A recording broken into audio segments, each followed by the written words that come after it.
There is something undeniably mythic about Dwayne "The Rock" Johnson. His towering physique, larger-than-life persona, and Herculean work ethic place him in a realm where muscle meets myth and charisma meets consequence.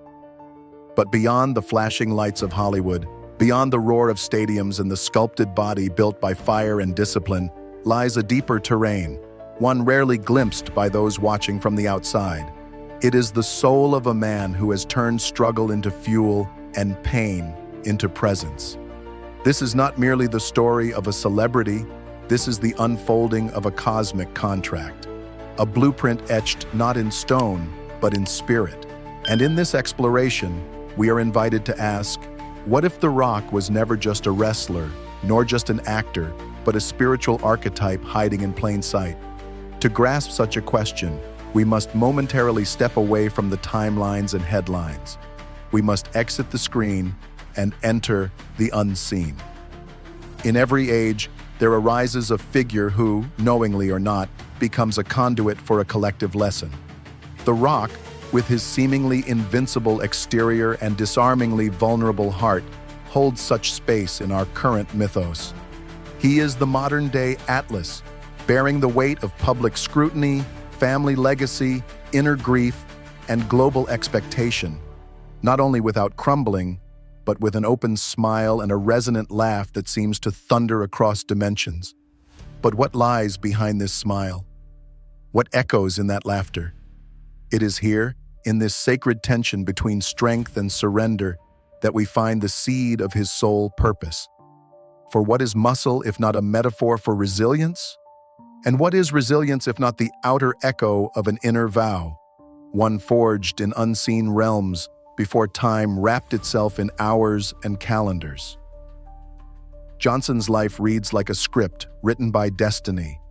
Born into the legacy of wrestling royalty, he experienced both the privilege of inherited strength and the private abyss of financial struggle, public doubt, and personal reinvention. Yet he didn't stop at overcoming. He transmuted. There's a difference between climbing out of a hole and building a sanctuary from the rubble. The latter is what makes him unique. That sacred alchemy, the turning of one's hardships into tools for service, is the true hallmark of a soul awakening to its mission.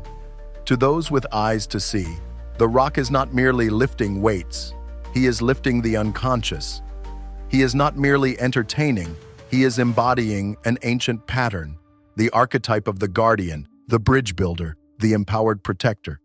His muscles are not just flesh, they are symbols of what can be achieved when spirit fortifies matter, when vision breathes through form. There's an irony, perhaps even a spiritual joke, in how the man most associated with mass and muscle is secretly delivering a message of movement, not physical, but spiritual. A message that says, your wounds are not weights to carry forever. They are tools to forge a greater path, a deeper mission, a sacred becoming. In many spiritual systems, from the mystic schools of Kabbalah to the ancient warrior codes of Polynesia, there exists a concept of divine embodiment, where the soul enters this plane not to escape it, but to inhabit it fully, powerfully, and consciously. Johnson, whether consciously aware or not, carries this essence. He is not escaping the material world. He is sanctifying it with presence, grit, and purpose. And in doing so, he becomes a mirror, not of perfection, but of potential. What is most striking is not his stardom, but his sincerity. Watch him speak about mental health, about losing loved ones, about the dark nights that no spotlight can illuminate, and you'll sense something deeper stirring behind the words. It is the ancient fire of a soul who knows that life is not about accolades, but alignment. That greatness is not about climbing higher, but anchoring deeper. From muscle to mission is not a simple pivot, it is a spiritual evolution. It is the story of how strength becomes service, of how performance becomes purpose, of how the outer man becomes a vessel for an inner light that seeks to awaken not just a few, but many. And so, we begin this exploration, not of a celebrity's career, but of a soul's calling. Not of the man the world sees, but of the eternal pattern his life embodies. As we move forward, we will journey through the core themes that govern this transformation, through symbolic stories and spiritual echoes, all the way to real-world reflections that speak to your life and mine. For in understanding his mission, we are ultimately guided back to our own. To grasp the soul mission of Dwayne "The Rock" Johnson is to venture beyond the scaffolding of fame and into the very architecture of spiritual transformation. Every life speaks a language, some in whispers, others in thunder, and his speaks in seismic rhythms. It does not just unfold, it reverberates, sending echoes through both the mundane and the mythic. And within those echoes lie the core themes that pulse beneath the surface of his journey. These themes are not exclusive to him. They are universal archetypes, wrapped in his unique form, inviting us to remember what lies dormant within ourselves. The alchemy of adversity stands as one of the most potent guiding currents in Johnson's soul path. In the early years, when eviction notices papered his family's story and loneliness became a frequent companion, the future global icon was just a boy wrestling shadows. But adversity is the sacred fire of transformation. The soul does not expand in comfort. It expands in resistance through friction. He did not just survive difficulty, he learned to partner with it, to use it like a blacksmith uses flame, to shape character, to forge will, and ultimately, to create something beautiful out of something broken. There's a curious and essential rhythm to those who carry great light. They are often first buried beneath great weight. And what weight Johnson carried, from injuries and betrayals to the silent wars of self-doubt that even the most successful often conceal. These are not just events, they are soul-forging initiations. They strip the false self until only the essential remains. In spiritual language, they are what the mystics call dark nights of the soul, the spaces where the ego dissolves and the higher self begins to speak. From this soil of struggle grows another theme, embodiment as message. In an age where words are abundant but meaning is scarce, Johnson's greatest message is not what he says, but what he lives. The sweat of discipline, the integrity of routine, the devotion to family, the attention to his roots, all of it becomes a sermon without preaching. His body becomes more than an instrument of entertainment. It becomes a temple of testimony, a sculpted reminder that matter, when aligned with spirit, becomes a beacon. Strength, then, is no longer brute force. It is spiritual alignment made visible. Ancestral echo and lineage also shapes the arc of his mission. The Rock's Samoan heritage pulses through his being like a sacred drumbeat. It's not just cultural, it's spiritual DNA. In many indigenous traditions, one's lineage carries soul agreements passed down through generations. The warrior path was not invented by him, it was inherited.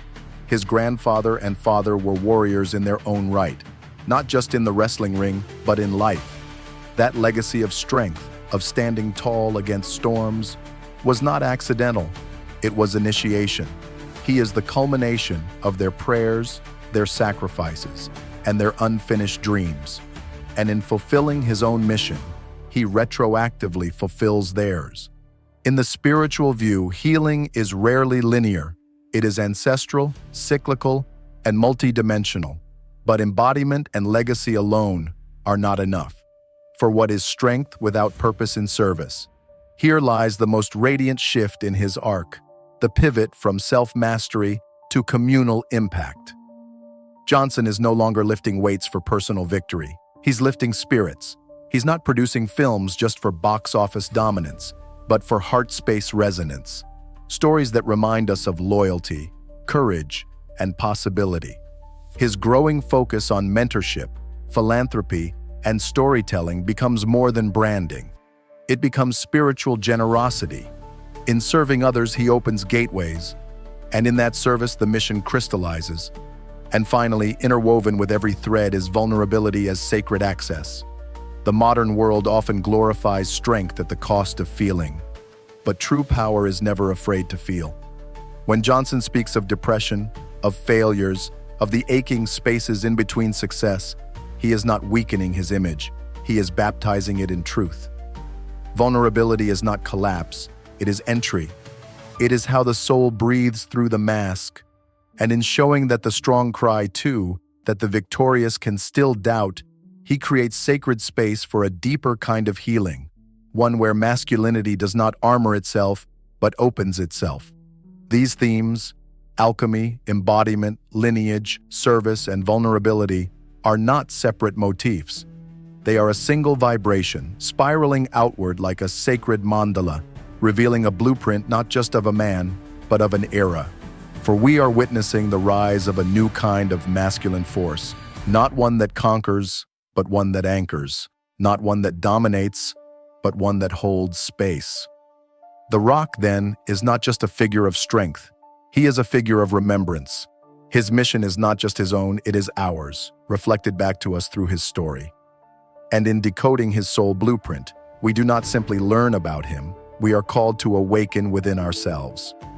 There are stories that pass across the screen of life like shadows in motion, easily forgotten.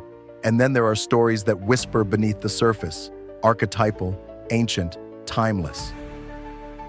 Dwayne "The Rock" Johnson, as a man, lives a life of schedules, training, contracts, and premieres.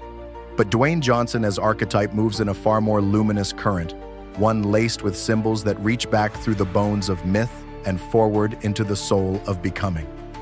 To understand the deeper symbolic resonance of his journey is to see him not just as a man among men, but as a myth living in modern flesh.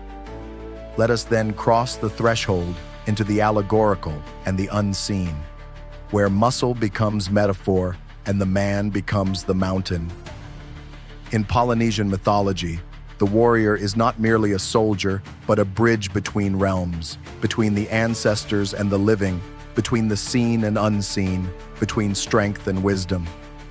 Maui, the demigod made famous through stories and recent cultural portrayals, represents such a force, mischievous, massive, yet ultimately protective and transformative.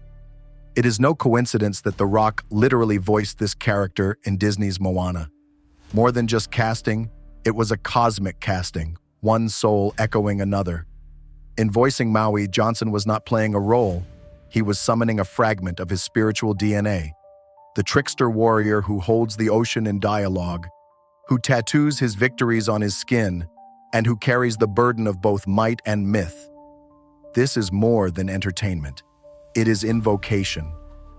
But Maui is only one echo. There is another myth that reverberates more subtly, quietly, in the undercurrent of Johnson's life. It is the tale of the stone. In many mystical traditions, the stone symbolizes more than hardness. It is permanence. It is memory. In alchemy, the philosopher's stone represents the perfect union of opposites, the harmonization of spirit and matter, heaven and earth. In Christian mysticism, Peter, whose name means rock, is the foundation upon which spiritual transformation is built. And in Eastern traditions, the stone is stillness, the mountain that outlasts the winds of impermanence. Johnson did not choose his nickname lightly. The Rock is more than branding. It is an unconscious spiritual signature. He is the one who holds steady, the one who does not crack under pressure. But the deeper truth is more paradoxical. The rock only became stone because he was once fire. Consider the ancient process of forging stone. Lava, in its purest form, is chaos, liquid fire pouring from the earth's heart.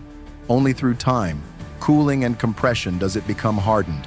Stone remembers its fiery origins. So does Johnson. The heat of poverty, the liquid unpredictability of early life, the smoldering ache of grief and self-doubt, these were his lava. What we now see, the discipline, the resolve, the unshakable presence, is cooled flame, memory frozen into form. Stone, yes, but stone that still carries the pulse of the fire it once was. And then there is the lion. Though never explicitly associated with him in the public sphere, the lion emerges again and again as a silent archetype in his bearing. Lions are not hunters. They are guardians. They do not chase chaos. They hold order. They rule not by fear, but by presence. Watch Johnson in interviews or family moments, and you'll see it. The lion's gaze, steady and grounded, quick to protect, slow to provoke. In dreams and esoteric lore, the lion is often the image of divine sovereignty, not the rule over others, but the rule over self. It is the soul that no longer reacts. It responds, it holds, it carries. In this light, the rock becomes less of a gladiator and more of a spiritual lion, a sentinel standing at the edge of culture, reminding us that power is not dominance, but rootedness. That true strength is not the roar, but the stillness that precedes it. And finally, we come to the river, the metaphor that runs beneath all others. In several interviews, Johnson has spoken about his relationship with failure and depression as something he went through. That's an important choice of words. He did not battle or defeat these inner trials. He flowed through them. This is the path of the spiritual warrior, not to stand unmoved in the face of pain, but to let it move through you without drowning. This is the path of surrender, which is far harder than resistance. In that surrender, we see a man not just defined by will, but by trust. A man who trusts that even the fiercest rivers carve valleys of purpose. So in this allegorical unfolding, what emerges is not simply a strong man who made it big, but a deeply symbolic being whose life echoes patterns etched into humanity's oldest myths. He is the stone, remembering the fire. He is the lion, guarding the gate. He is the river, trusting its flow. He is Maui, laughing at fate while shaping it. He is the philosopher's stone, where dualities collapse into unity. And through these symbols, he becomes not just someone we admire, but someone we recognize, as if his journey contains fragments of our own. For while we may not stand beneath spotlights or lift iron with ritualistic devotion, we each carry the fire. We each have stone within us waiting to be formed. We each guard a gate that only we can open. So what does it mean, truly mean, for us to witness Dwayne "The Rock" Johnson's journey not merely as entertainment, but as initiation? To regard him not just as a man of discipline, but as a symbol of integration, alchemy, and soul-powered purpose? The answer lies not in imitation, but in interpretation. For we are not meant to become him. We are meant to remember ourselves through him. And this remembrance, if approached with sincerity, has the power to shift how we move through our daily lives.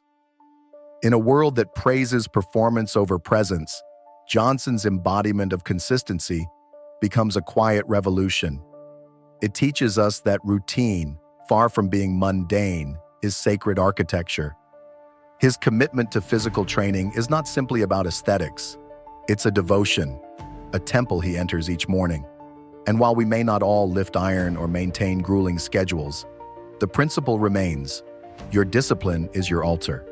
Whatever practice you commit to, be it movement, meditation, journaling, or honest conversation, is your way of reminding yourself and the universe that your life is not chaos, but conscious design.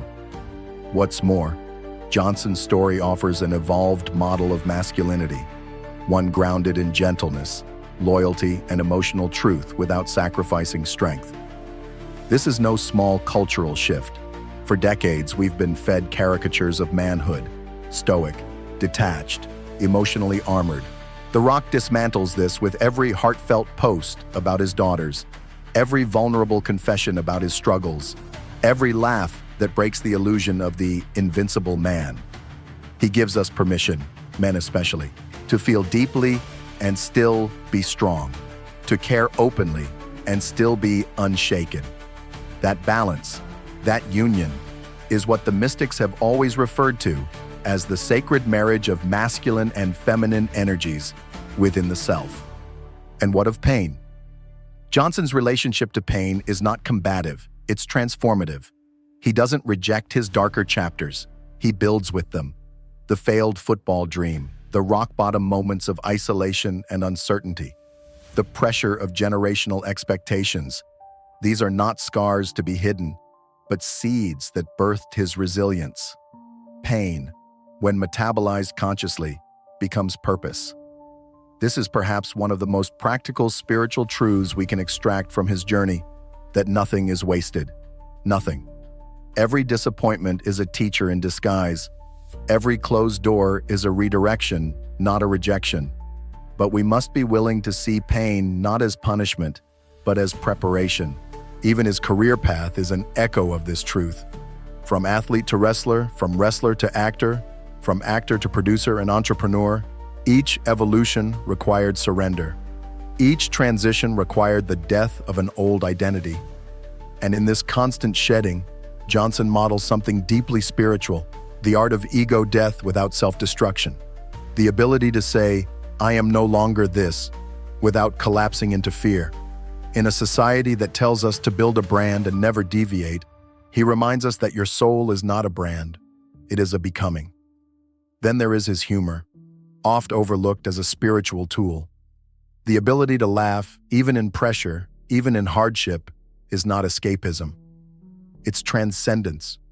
Humor, when genuine, is a sign of alignment. It means the soul is not trapped in form, it is dancing through it. Johnson's laughter, his playfulness, his comedic timing are not just personality traits. They are windows. They show us that levity can coexist with gravity, and that even the heaviest truths can be carried lightly when the heart is strong. And perhaps one of the most practical transmissions from Johnson's life is his devotion to service. Not charity for applause, but service as identity. Whether surprising fans, empowering underdogs, or uplifting co-stars, his instinct to give is not performative. It's rooted. It reflects a soul that knows what I've received must be shared, or it calcifies. Spiritual abundance, after all, is not measured by how much we gather, but how much we circulate. So what does this mean for us? It means the gym isn't just a place to build muscle, it's a metaphor for any space in which you strengthen your will. It means your past isn't a burden. It's the soil in which your soul blueprint is growing. It means authenticity is not a luxury. It's a spiritual obligation. It means you don't have to be a celebrity to have a mission. You already are the star of your own sacred story. If we allow ourselves to integrate these lessons, not with pressure, but with presence, our lives begin to take on a different texture. We stop reacting and start responding. We stop hiding and start honoring. We stop surviving and start serving. Johnson's journey isn't asking us to chase success. It's asking us to align with significance.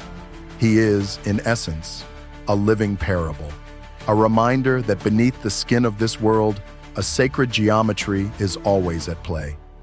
And when we tune into it, when we live not just from muscle, but from mission, we begin to realize that we were never lost, only waiting to remember. In every myth, there comes a moment when the hero stops running, stops climbing, stops striving, and begins remembering. Not remembering facts or figures, but something older and deeper, a forgotten name, a sacred vow, a destiny written not in contracts, but in constellations. And in that moment, the story ceases to be entertainment. It becomes awakening. So it is with the journey of Dwayne "The Rock" Johnson. We have followed the path from his muscles to his mission, from the weight he carries in the gym to the weight he carries in spirit. We have seen how the pain became power, how the chaos became character, how the discipline became devotion.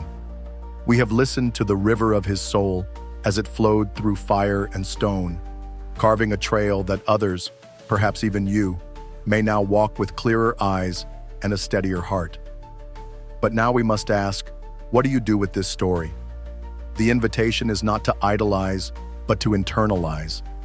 The point is not to become like The Rock, but to uncover the sacred pattern his life reveals, one that may already be woven into your own.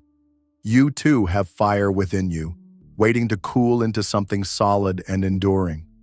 You too carry an ancestral legacy, perhaps not of warriors in rings, but of silent prayers whispered over generations, waiting to be fulfilled. You too wrestle shadows, stand at crossroads, bear invisible weights, and you too are capable of transmutation. Maybe your muscle isn't physical strength. Maybe it's your persistence, your emotional courage, your resilience in the face of unspoken storms. Maybe your mission isn't global visibility, but intimate transformation. The way you raise your children, the way you listen to a friend in pain, the way you hold your integrity when no one is watching. Each of us is called to become a bridge, to take what we've survived and turn it into something sacred. To become, as Johnson has, a lighthouse in a world that forgets it's lost. But here is the great paradox. Your mission is not something you must create. It is something you must uncover. Like a sculpture hidden within marble, your purpose is already within you, waiting for your chisel of awareness, waiting for you to stop asking what the world wants you to be and to start listening to what your soul has always known you are. This is the deeper truth that glows beneath the surface of Johnson's life. Not the success, not the empire, not even the fame, but the courage to listen to the pull of destiny over the noise of distraction. The courage to serve when he could simply shine. The courage to root when he could simply rise. This courage is not reserved for the famous. It belongs to the faithful, those faithful to their inner calling, no matter how soft it speaks. In a world obsessed with building brands, let us build bridges. In a culture that glorifies doing, let us honor being. In a system that teaches us to climb, let us learn to ground. For the greatest mission is not the one with the loudest applause, but the one that brings the deepest alignment. Dwayne Johnson's journey reminds us that we are not here to escape our humanness. We are here to divinize it, to bring soul into muscle, spirit into action, light into legacy. You may never lift 300 pounds. You may never have 1 million followers, but you can lift the vibration of a room by being present. You can build strength in silence. You can live with the kind of authenticity that makes your life a permission slip for others to do the same. And maybe that's the truest definition of greatness. So the next time you see the rock, don't just see the body. Don't just hear the voice. Look for the myth within the man, the message within the myth. And then ask yourself, not in fear, but in faith, what is my mission? What am I here to lift? Not in my hands, but in my heart. Because somewhere, beyond the headlines and beneath the muscle, a sacred truth hums like a quiet drumbeat beneath your ribs. You are not just flesh, you are fire, cooling into stone, carving a path. You are the mission you've been waiting for.